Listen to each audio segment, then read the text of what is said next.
I've got one that can see.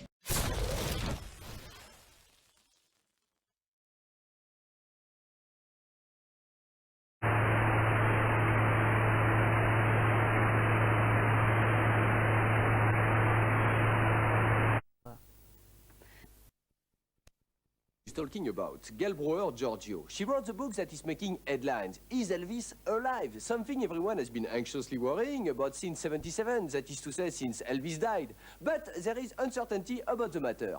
First of all, many people, and not all of them were severe alcoholics or acid freaks, report having seen Elvis recently in the United States. The best testimony being the truck driver who met him in a Burger King, of course, a Burger King. Gail Brewer Giorgio makes the point stronger by selling a tape with the book on which one can hear Elvis proclaiming, "Oh, yo, this is Elvis, I am alive." But he doesn't say if one should vote for Bush or for Dukakis. Rapido has called up some spirits to do a little investigating. Rapido. Elvis Presley! Elvis is everywhere, as Modo Dixon proclaimed last year in the biggest independent release to hit the American charts. There's an Elvis MasterCard, an Elvis radio station in Cincinnati, Heartbreak Hotel, a brand new Elvis movie produced by Spielberg, and he may even still be here to enjoy it all.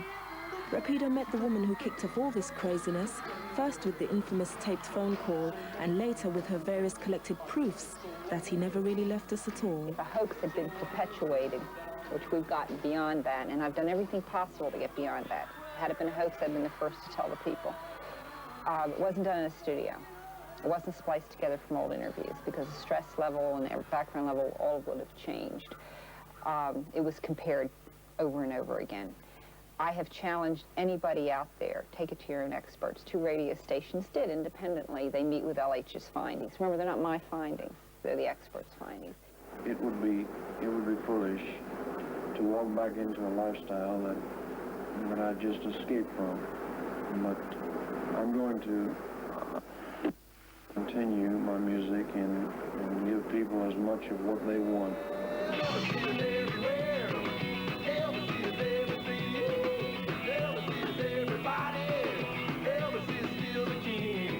We have people that have seen him. There from day one, documentation doesn't make any sense. We have a name change on the grave. We have a tape that's been authenticated with an awful lot he said that never occurred beforehand. He talks about being in hiding. Then we have the famous Mike Joseph picture, which was taken at Graceland 4 months after his death in the pool house. Not just that you took it out in some street that you would think an imitator would be walking around, but this is a clear shot of a person sitting in Elvis's house, in Elvis's chair, who looks just like Elvis, in the same position as Elvis. You know I If Elvis is still around today, why would he have us all believe he passed on 11 years ago? To this too, Gail has an answer. We do know that Elvis was a federal agent, an official of the Bureau of Narcotics and Dangerous Drugs, was appointed by Richard Nixon, had a federal badge. We know that there was an undercover agent in this traveling band. We know from many biographies that there were serious threats against his life, maybe contracts out on his life, and the FBI was brought in. Any drug agent who is in danger from the big guys, we have a witness protection plan. New identities are given, new passports are given. This is given for your normal undercover agent. So it's possible. Going through a party in the county jail. The prison band was there, they began to wail. The band was jumping and the joint began to swing. You should have heard the knocked out jailbird sing that rock. The Elvis Lives story is now so wildly out of hand in the States that Rapido wondered why there had been no official investigation. If he's involved as a federal agent, there will be no official investigation, because it's already an official matter, right? If it's not involved with the government, which I find that very hard to believe, it's not, because we know he's already associated, or has been and was, then it's up to the government to do an official investigation. Maybe because there hasn't been an official investigation, maybe that's a clue, maybe that is the answer, that he is officially being protected.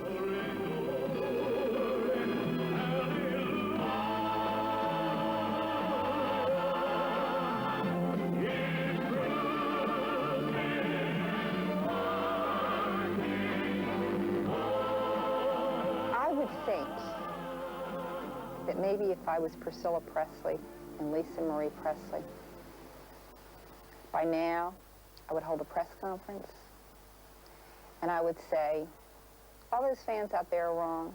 Everybody thinks they know something's wrong. The official documentation is missing because of this reason. This is happening because of that reason. Elvis Presley's definitely dead. Yoko Ono's done it. She's come out and said that the person who was writing things about John Lennon, but they haven't. Maybe they can't answer the questions. I don't know. If one could prove that those who are making money on Elvis's hypothetical survival are crooks, they would quickly be imprisoned. This is why Rapido decided to go and wait for them in the most legendary prison of all, Angola, in the Put in the picture.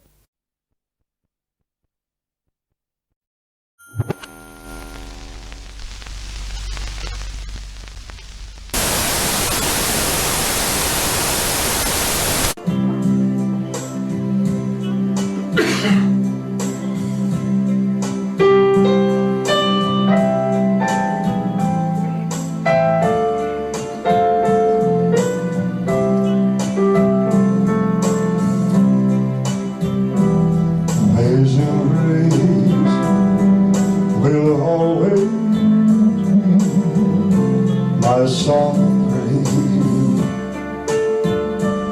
for it was grace that bought my liberty. I do not know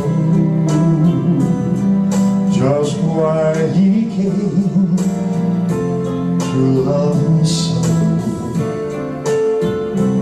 He looked beyond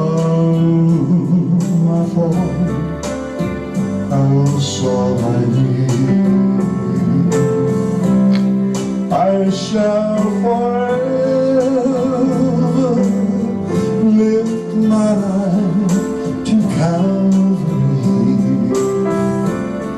and view the cross where Jesus died for me.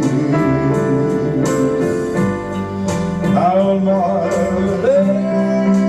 is the grace that caught my fallen soul.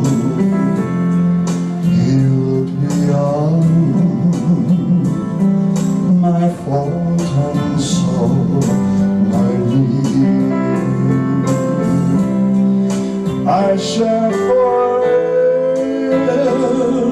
lift my eyes to Calvary and view the cross where Jesus died for me.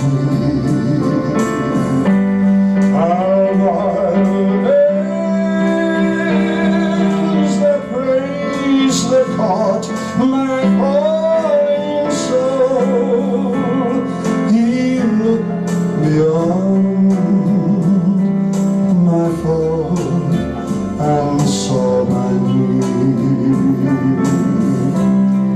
He looked beyond my fault and saw my need.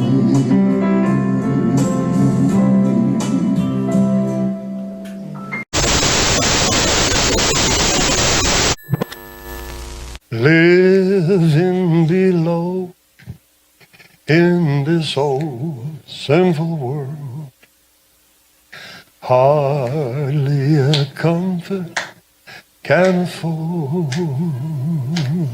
Sing it with me.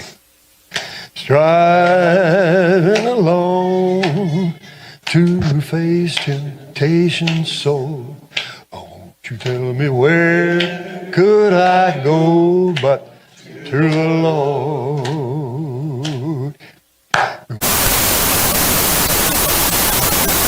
Here's the story that Ron Wyatt told me before he died. I sat in his living room and talked to him for 3 hours about the Ark of the Covenant. He said, Brother Hovind, I found the Ark of the Covenant. I said, yeah, right. Okay, and I'm Methuselah. I'm still around. He said, no, Brother Hovind, I really did. I said, well, tell me about it, Ron. Now, Ron was great guy. He was the kind of guy that if I was God, I would let him find all these things, because he wasn't out for any glory. He's not bragging about it. He wasn't, not looking for money. Just wanted to, he's a humble servant of the Lord. He had a lot of Seventh-day Adventist teaching in him, which I would disagree with, some of the things they teach. He wasn't a Seventh-day Adventist, but he believed some of the things they believe, okay? He said, I was walking along the north side of Jerusalem and with an Israeli friend of mine, and we're walking along talking about things, and what happened here, because Ron's been a student of Scripture for many, many years, okay, and knew it extremely well. He said, we're walking along, all of a sudden my left arm stuck out, and I pointed to this garbage dump. There's a pile of rubble, been there for hundreds of years, up against the side of this cliff. And there's a road along the bottom, there's a big cliff and another plateau on top. He said, my left arm stuck out, and my mouth started speaking, and my mouth said, that's Jeremiah's grotto. The Ark of the Covenant's down there.